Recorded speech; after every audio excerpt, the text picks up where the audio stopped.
जय जय श्री राधे। श्री श्री राधा रमणो जयति भजनिताय गौर राधे श्याम। जप हरे राम चरित सुधा। श्री श्रीमद राधा रमण चरण दास देव बाबा जी महाशय बड़े बाबा का जीवन चरित्र।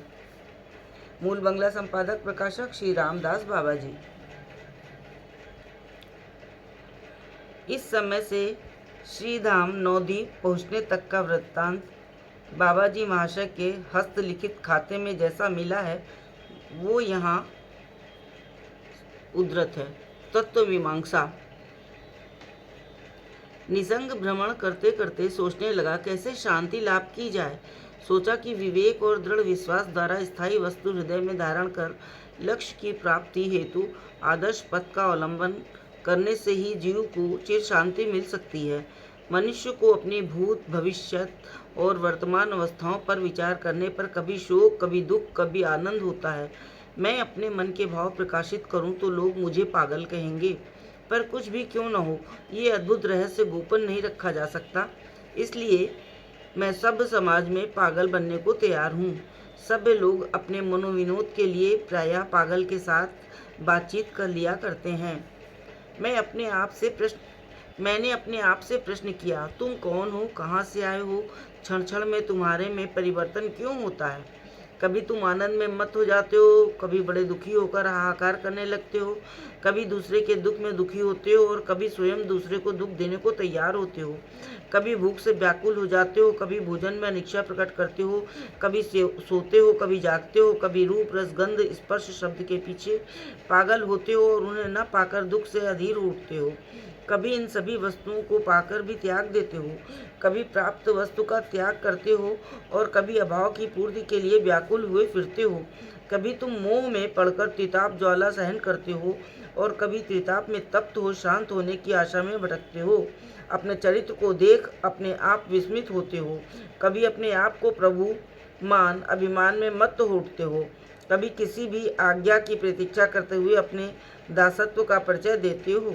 क्षण क्षण में नाना प्रकार की भाव तरंगों में डूबते उतराते रहते हो। तुम कौन हो, तुम्हें विशेष रूप से जानने के लिए मैं उत्कंठित हूँ।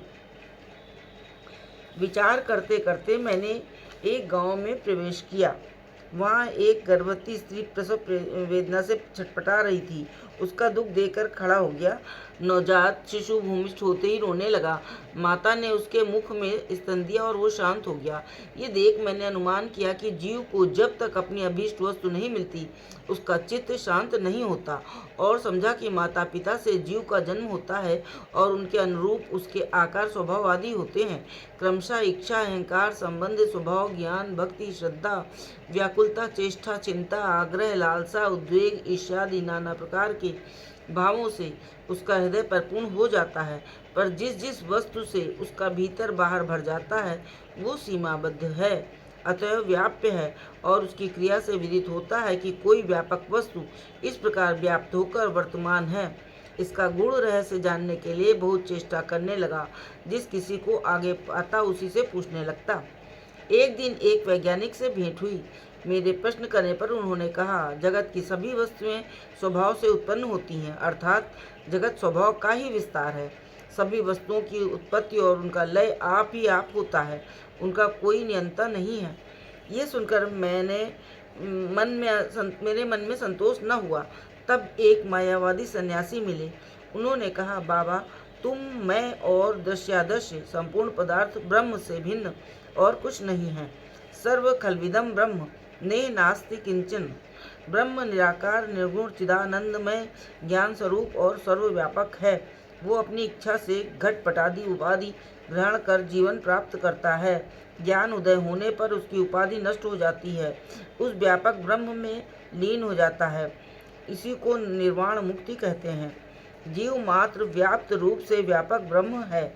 आध्यात्मिक आदि त्रिताप से तप्त हो जीव पूर्णावस्था प्राप्ति के लिए वेदांत की आलोचना और तत्त्वमसि, अहम ब्रह्मास्मि, प्रज्ञानम ब्रह्म आदि महावाक्यों का चिंतन करते करते एक में वादि द्वितीयम का ज्ञान प्राप्त कर ब्रह्म स्वरूप हो जाता है। मायावादु साधु का उपदेश बुरा न था, पर उससे भी मेरा हृदय शीतल न हुआ, बल्कि जो मैंने समझ रखा था उसमें भी उथल पुथल होने लगी। बड़ी चिंता में पड़ गया। उसी समय एक अध्यात्मवादी योगी के दर्शन हुए। योगी राज बोले, तुम जिस वस्तु को चाहते हो वो बाहर ढूंढते ही नहीं मिलती। पतंजल आदि योग शास्त्र के अनुसार योग साधन द्वारा इंद्रिय वृत्ति निरोध होने पर कुंडलिनी जागृत होती है। तब षटचक्र भेद कर जीवात्मा को नाभि पद्म से सहस्त्रार में ले जाकर परमात्मा के साथ उसका योग कराया जाता है। इसी का नाम समाधि है। योग शास्त्र के अनुसार परमात्मा कृष्ण और जीवात्मा राधा है। इसी प्रकार प्रत्येक जीव के शरीर में राधा कृष्ण प्रकृति और पुरुष रूप में कार्य करते हैं। इन महात्मा की बात मुझे अच्छी लगी और मैंने इनकी बताई हुई प्रणाली से साधन करने की चेष्टा भी की, परंतु मन में अभिलाषा पूरी न हुई। हृदय की व्याकुलता और बढ़ गई।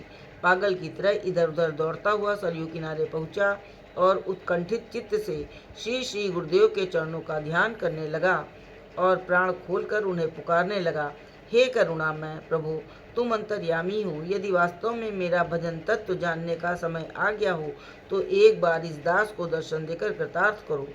आंखें खोली तो देखा कि तप्त कंचन देह, आजानुलंबित भुज, अति दीर्घाकार, अश्रुजल सिक्त बदन, कमल, परम आनंदमय मूर्ति अभीष्ट देव सामने खड़े हैं।